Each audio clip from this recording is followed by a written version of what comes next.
Jarès ouvre péniblement les yeux, encore sonné par son violent contact avec le flanc de la colline. Il observe alors le groupe. Lek assis à côté, lui tournant le dos, Samia s'accrochant à Gala et Nevis, tous deux l'expression morose, et Lek et Lorniel penchés sur trois silhouettes qu'il n'arrive pas à distinguer. J'ai loupé quelque chose, dit-il maladroitement. Quelques instants et explications plus tard, le groupe s'apprête à prier devant l'hôtel Ria. Les nouveaux venus et amnésiques ayant besoin de quelques explications sur la position à avoir. Jarès est attentif, mais Nevis beaucoup moins, toujours secoué. Gaëla, dans le même état d'esprit il y a peu, a fini par sortir de sa torpeur et s'inquiète pour lui en lui parlant compatissante. Est-ce que ça ira, Nevis ? Oui, se lève-t-il, la motivation manquante. Tous se positionnent alors face à l'hôtel. Jarès, en fait, je crois qu'il serait mieux que tu t'éloignes un peu, lance Océane après une courte réflexion. Pourquoi ? Ah oui, le côté démonique, tout ça, saisit le démon avant d'obéir. Il recule alors d'une trentaine de mètres. Tous s'assoient à leur entailleur et commencent à joindre les mains. Qu'est-ce que vous faites interroge Semnia. Plus tard, répond doucement Gaëla. Tous se mettent donc à prier en direction de l'hôtel. Rien ne semble se passer pendant un instant, quand... Qu'êtes-vous revenu faire ici ? Un nouvel ennemi aussi dangereux que Baki s'est fait connaître et la puissance que vous avez conférée à Staël a été vaincue, finit par répondre Océane, peu fier.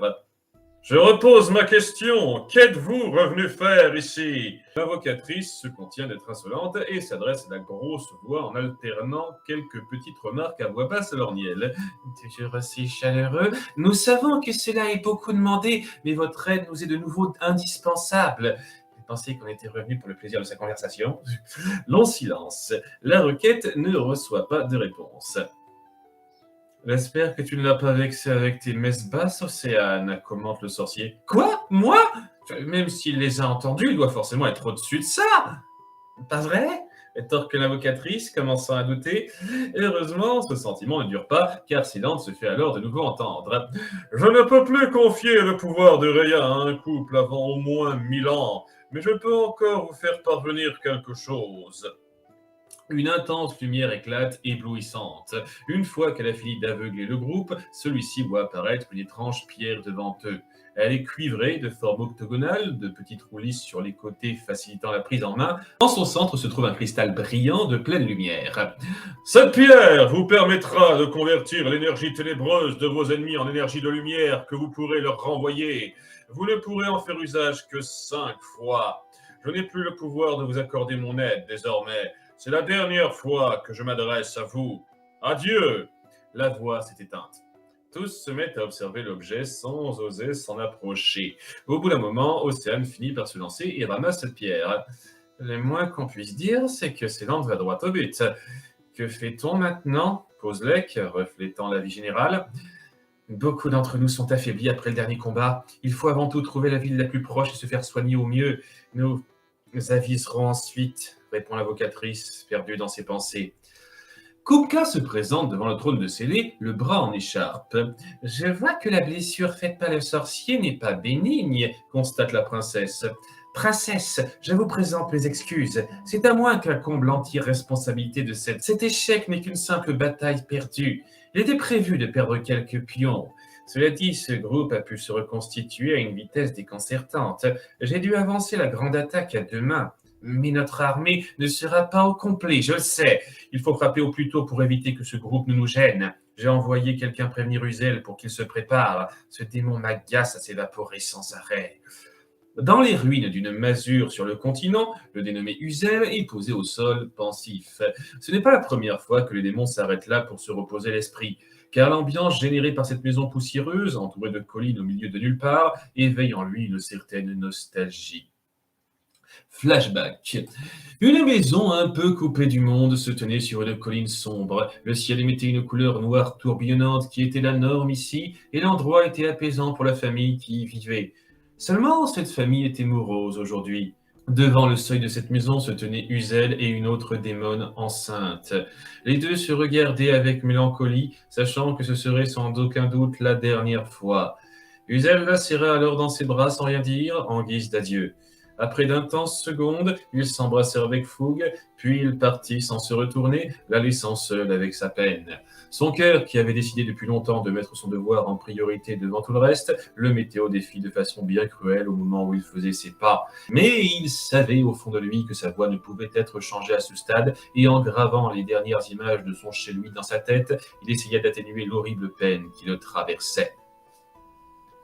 Dans les ruines de cette vieille maison d'Épervier à coupe et de tout, qui lui rappelle le passé, Uzel se tient songeur. Absorbé par l'atmosphère tout juste familière qu'elle dégage, il reste debout, essayant au mieux de ne penser à rien, car rien ne semble avoir de l'importance pour lui en ce moment.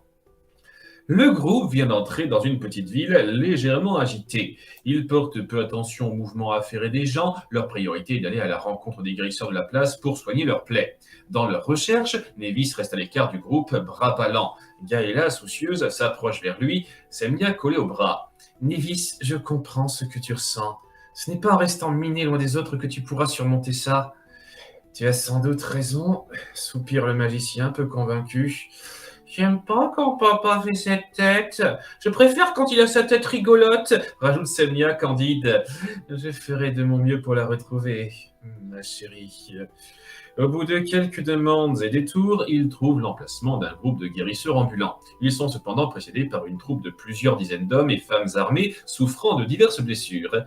Qui c'est cela se demande Océane. Nous sommes le commando Monor, répond un des hommes assis suffisamment près pour avoir entendu l'invocatrice. Monor comme le nom de mon père. L'homme ayant répondu sort d'une tente de soins et s'approche du groupe. Il a dans la trentaine les cheveux bleus clairs, les yeux marrons et une allure assez sévère et imposante. On devine aux couleurs de son armure qu'il est à la tête de ce commando. Il porte un javelot attaché à son dos. Vous êtes le fils de Monor réagit Océane. Comme je vous l'ai dit, c'est au nom de mon père que nous avons formé cette petite formation. Nous avons enrayé beaucoup d'attaques de monstres depuis le grand séisme. Et nous sommes... Je sais qui vous êtes. Il se courbe devant elle. Mon nom est Cécinos. C'est un honneur de rencontrer ceux qui ont mis fin au règne de Baki, Océane la grande invocatrice. Il lui baise la main, un peu solennelle. Elle est flattée et gênée. Il poursuit en saluant Gaëla. Gaëla, l'épéiste de talent. Il se tourne vers Nevis et Jarès. Vous êtes des nouvelles recrues, répond le démon, les yeux toujours maquillés. Cécinos leur serre la main, tout en étant surpris de voir Semnia attachée au col du magicien. Longue histoire, lui adresse Océane. Le suivant à saluer sur la liste semble être Lek, mais Cécinos le passe d'un regard dédaigneux. Je ne m'adresse pas au meurtrier, dit-il sèchement. Il s'apprête alors à saluer Lorniel, et celui-ci le coupe avant même qu'il commence. Dans ce cas, vous n'avez pas envie de me parler, refuse-t-il sa poignée de main. Un silence pesant s'ensuit. L'ambiance est au malaise alors que le soldat essaye de ne pas perdre la face en restant sur sa position. Je crois qu'il y a des places de libre. Qui veut se faire soigner en premier intervient finalement Jarès pour désamorcer ça. Gaëla, la plus touchée physiquement, s'avance pour en profiter. C'est alors qu'une femme éclaireuse portant l'armure du commandant Monor arrive et s'adresse à Cécinos. Commandant, il est au même endroit que d'habitude. Si vous êtes prêts, nous pouvons... Se rendant compte de la présence des têtes inhabituelles, elle se tait méfiante. Ça ira, Vaïda. Ils peuvent entendre tout ce qu'on a à dire. Qu'est-ce que vous tramez demande l'épéiste en se retournant. C'est la troisième fois qu'on aperçoit un démon rôder près d'une maison en ruine au sud, près de la frontière de Férinia. À chaque fois, il y reste un temps considérable. Nous prévoyons de l'attaquer par surprise et ainsi de réduire les effectifs de nos assaillants. Ce démon n'aurait-il pas les cheveux châtains intervient Lorniel. C'est exact. L'éclaireuse se met alors à décrire le démon plus en détail. Il s'agit bien évidemment de la description de Uzel. Comme je m'en doutais, vous vous lancez dans des ennuis bien graves. Ce démon a un pouvoir de manipulation mentale auquel vous ne pourrez sans doute pas résister. Au mot du sorcier, Cécinos se sent légèrement insulté, mais rétorque en gardant son ton calme.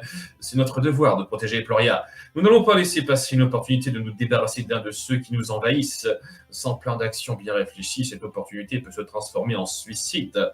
Nous avons déjà mis au point un plan d'action durant ces derniers jours. Nous ne retarderons pas davantage notre attaque afin de pouvoir sauver le plus de vies possible. Après, c'est à vous de voir si vous désirez nous suivre. Commando, en avant! Les hommes et femmes suivent au pas leur chef. Le groupe reste à réfléchir pendant quelques secondes.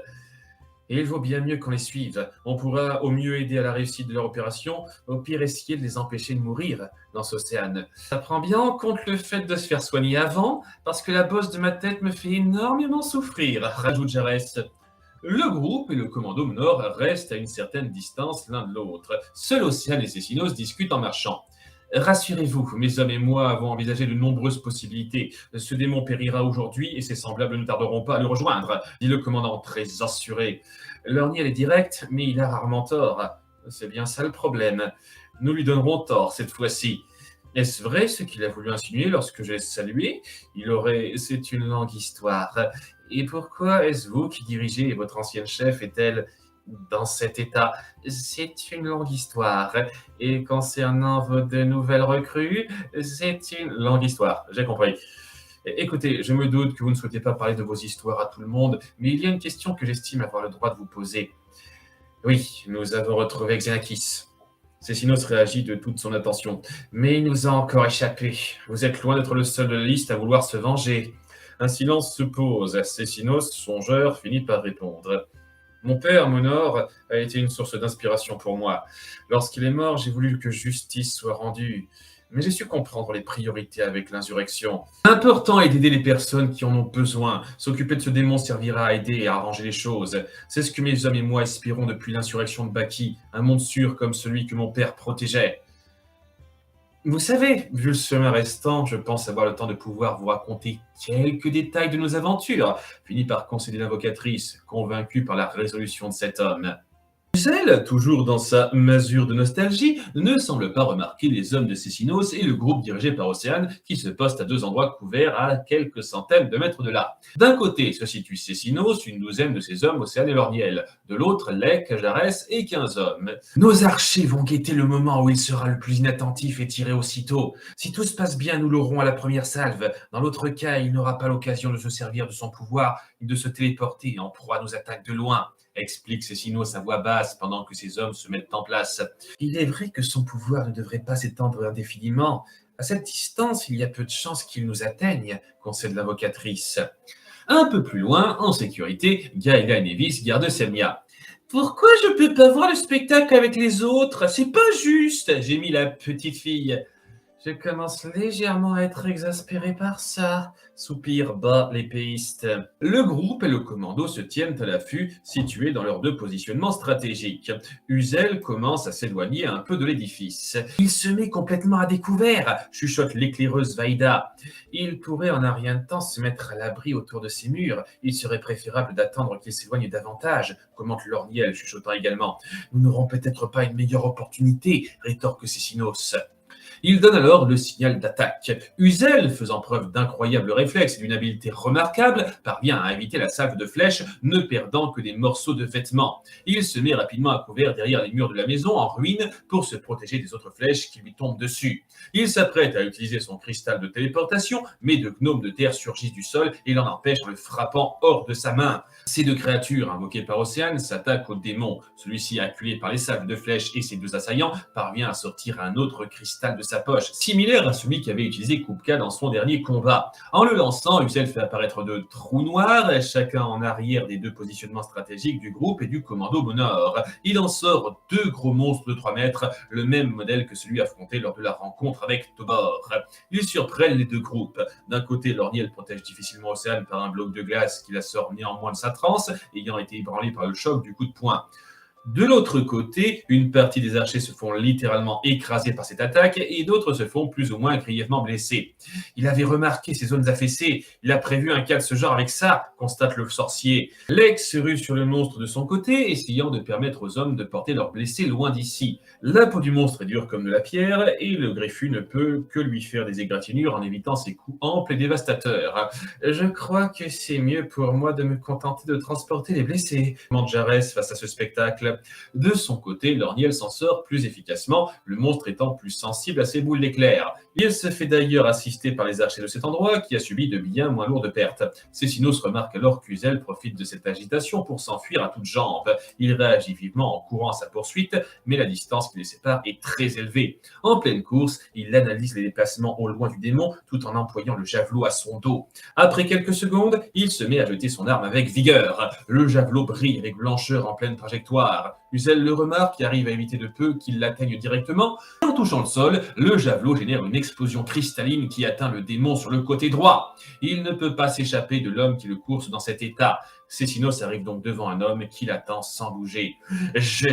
Mais tout à coup, un fort sentiment de colère se met à l'envahir. Il en devient assez vite enragé et s'en prend à Uzel d'une façon très brute qu'il est facile d'esquiver pour le démon. Plus ses coups sont évités, plus Cécinos bouille de rage au point d'être pris d'une attaque.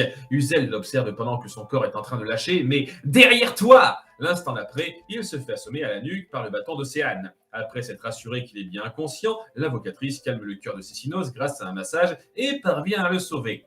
De leur côté, Lorniel est parvenu à mettre à terre son monstre attitré grâce à une boule de feu concentrée. Elec a réussi à vaincre le sien en lui montant sur l'épaule et en lui taillant dans le visage qui s'avère plus sensible que le reste du corps.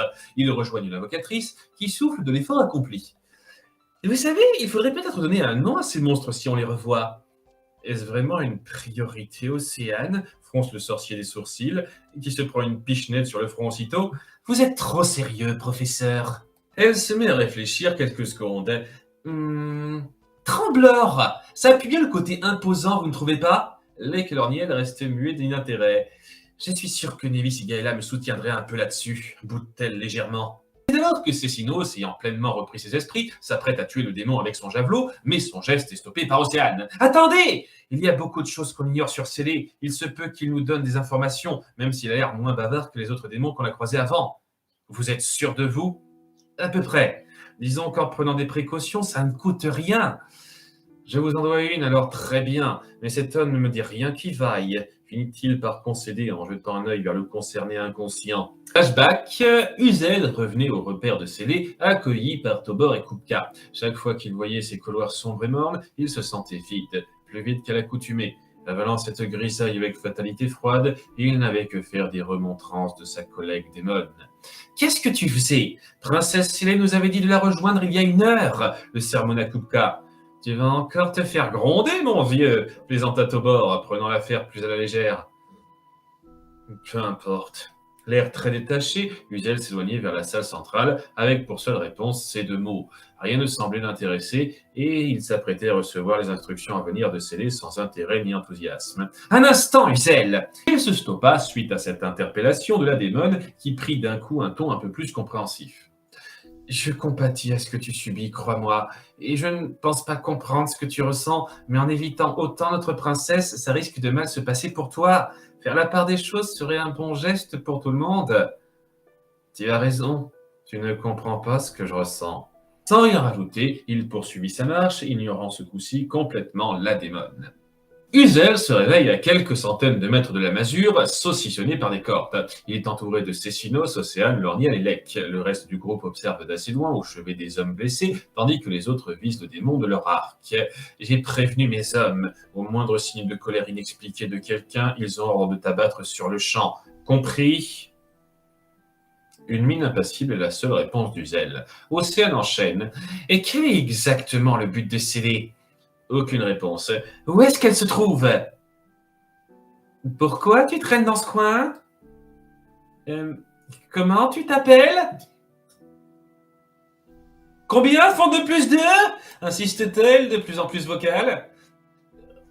Rassure-moi, tu n'es pas muet? Ce n'est peut-être pas la meilleure approche, Océane, commente le sorcier. Le questionnaire s'enchaîne avec chaque membre du groupe s'essayant de son propre ton, mais la réponse reste un silence inviolable. Gaëla termine son tour et se dirige vers Nevis. « Il n'y a que toi qui n'as pas essayé ?» interpelle-t-elle. « Je passe mon tour, » dénie le magicien, toujours miné. « Vos méthodes ne mènent nulle part. Il est temps de faire les choses plus sérieusement, » intervient l'éclaireuse Aïda. Par sérieusement, vous voulez dire la torture? Je ne suis pas sûr que ce soit la bonne chose à faire, réagit Océane. Il y a de fortes chances que ça ne marche pas non plus, rajoute Lec. Néanmoins, il y a certainement plus de chances que ça donne des résultats comparé à ce que vous avez vainement tenté, rétorque Cécinos.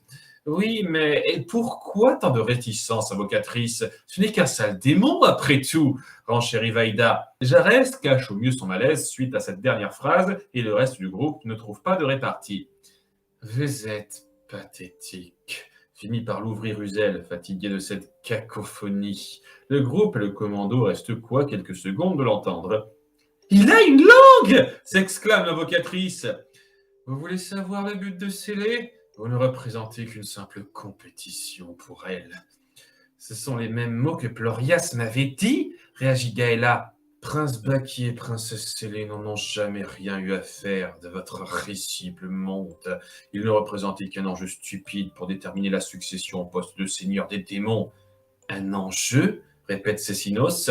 Il y a 1000 ans de cela, nous avons découvert l'existence d'un portail capable de voyager de notre monde au vôtre. Il n'est resté ouvert qu'une seule journée et nous n'y avons plus pensé au bout d'un moment.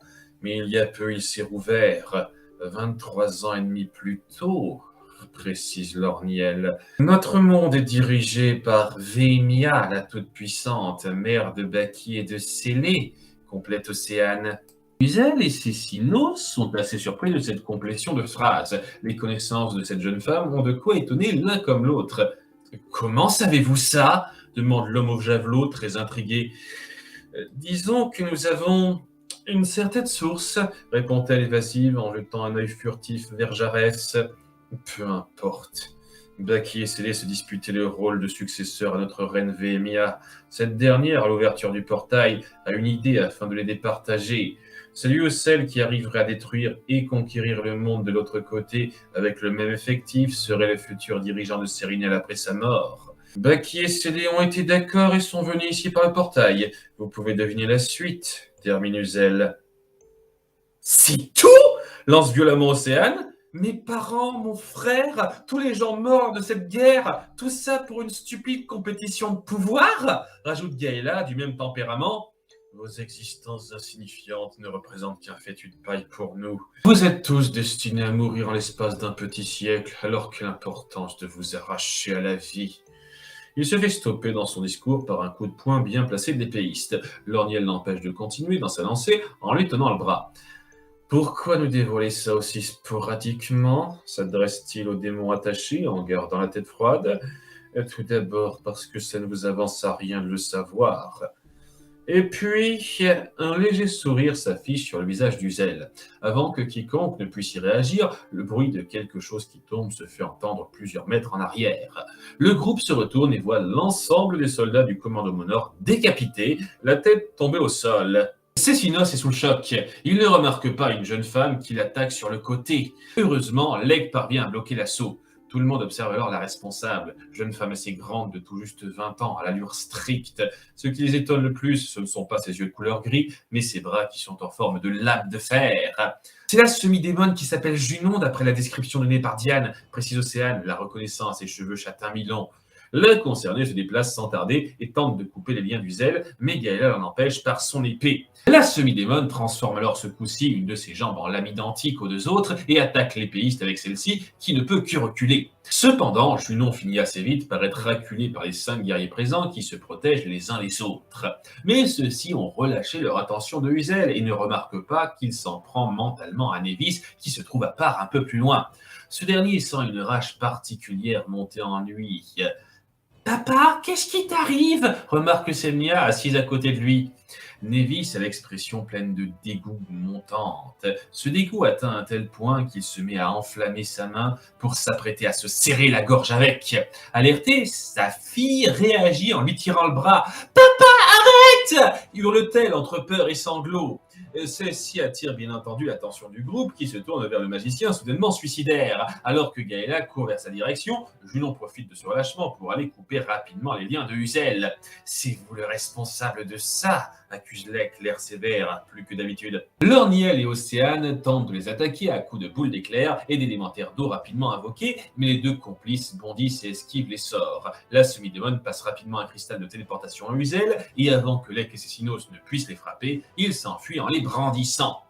Il nous a échappé, constate Océane, sidérée après être sorti de sa transe. Gaëla finit par calmer Nevis, qui perd peu à peu ses instincts suicidaires, tandis que Cécinos saisit violemment l'invocatrice par le col. Vous m'aviez dit que ça ne coûterait rien, que c'était nécessaire de lui poser des questions. Tous mes hommes sont morts à cause de vous, enrage-t-il. Lek et Lorniel le séparent rapidement d'Océane, n'empêchant pas le regard plein de colère de l'homme au javelot et celui plein de désolation de l'invocatrice. Flashback. Quelques années plus tôt, dans cette même masure, Uzel tenait captif un jeune garçon attaché et bâillonné après avoir tué ses parents. Cette famille avait eu la malchance de passer par cet endroit investi par le démon. Le jeune garçon tremblait de peur, alors que Uzel, ennuyé, hésitait à en finir directement avec lui. Tiens-toi tranquille. L'enfant, les yeux rivés sur le démon, ne s'arrêtait pas de bouger. Tu m'agacces. Bon, je vais te raconter une histoire, c'est de cette façon qu'on calme les enfants ici, n'est-ce pas? Le démon prit un moment de réflexion. C'est l'histoire d'un homme qui pouvait vivre très longtemps, comme tous les siens. Il suivait une vie paisible avec sa femme et était un des 10 soldats d'élite personnels de sa grande souveraine. Mais un jour, alors qu'il entamait ses derniers siècles de vie, la souveraine avait décidé sur un coup de tête d'envoyer ses 2 enfants dans une quête dans un monde inconnu. Il leur octroyait à chacun le droit de prendre un de ses soldats personnels. Et l'homme fut choisi par la fille de la souveraine. Il protesta face à cette décision, car il savait que la quête amenait à un voyage vers ce monde qui durerait 1000 longues années sans retour possible. Mais la souveraine n'écouta pas ses suppliques et il dut partir. Passer les quelques siècles qu'il lui restait à vivre dans un monde inconnu, condamné à mourir sans jamais revoir la femme qu'il aimait et l'enfant qu'ils attendaient, loin de chez lui. Cette histoire ne semblait pas avoir calmé le garçon, toujours apeuré. Je suppose que je raconte mal, conclut-il avant d'assommer l'enfant d'un coup de poing. Plus tard, il aura confié la tâche de tuer cet enfant à un traîne, ainsi que de faire nettoyer l'endroit de ses cadavres, car il voulait le conserver intact pour y revenir. Uzel et Junon viennent d'apparaître dans une pièce familière, vestige d'un château déjà traversé. C'est une chance que j'ai eu un deuxième cristal sur moi, commente la subidémone. Quelle mission me donne princesse scellée demande-t-il un peu froid, oubliant déjà l'affrontement d'à l'instant. Vous êtes toujours aussi direct, constate Junon. Cécinos, aidé du groupe, vient de finir de disposer les tombes de ses hommes. Océane le regarde, l'air compatissant. Un peu plus loin, Gaëla et Nevis ont une discussion à part. Ça va mieux demande l'épéiste, préoccupé. Ce type a un pouvoir épouvantable. Ma tête me fait encore mal. Nevis, je pense qu'on sait tous de quoi il s'agit. La haine que j'ai affichée envers Lek et Semnia dans les grottes n'est pas partie de rien. Est-ce que tu as vraiment songé un instant à te suicider? Non! Je sais que je me suis dégoûté et que je me dégoûte encore après ce que j'ai fait, mais pas à ce point. Tu n'as pas pensé comme ça? Tu m'as sauvé la vie pour la 3e fois. Eh, c'est vrai ça! Tu m'es vraiment redevable en fin de compte. Retrouve-t-il en partie sa légèreté d'esprit? À quoi tu peux bien penser là? S'énerve-t-elle? Alors que l'ambiance se détend entre ces deux-là, un soldat éclaireur apparaît à l'horizon et vient s'adresser à Cécinos à toute allure. Ah, chevalier Cécinos! On m'avait dit que je vous trouverais ici! Clame-t-il d'un ton alarmé et essoufflé. Que se passe-t-il? Questionne le concerné, intrigué. Au même instant, le groupe se réunit en vitesse devant le soldat pour entendre les nouvelles qui semblent peu prometteuses. Le château du roi Prémort est assiégé! Annonce-t-il en reprenant son souffle.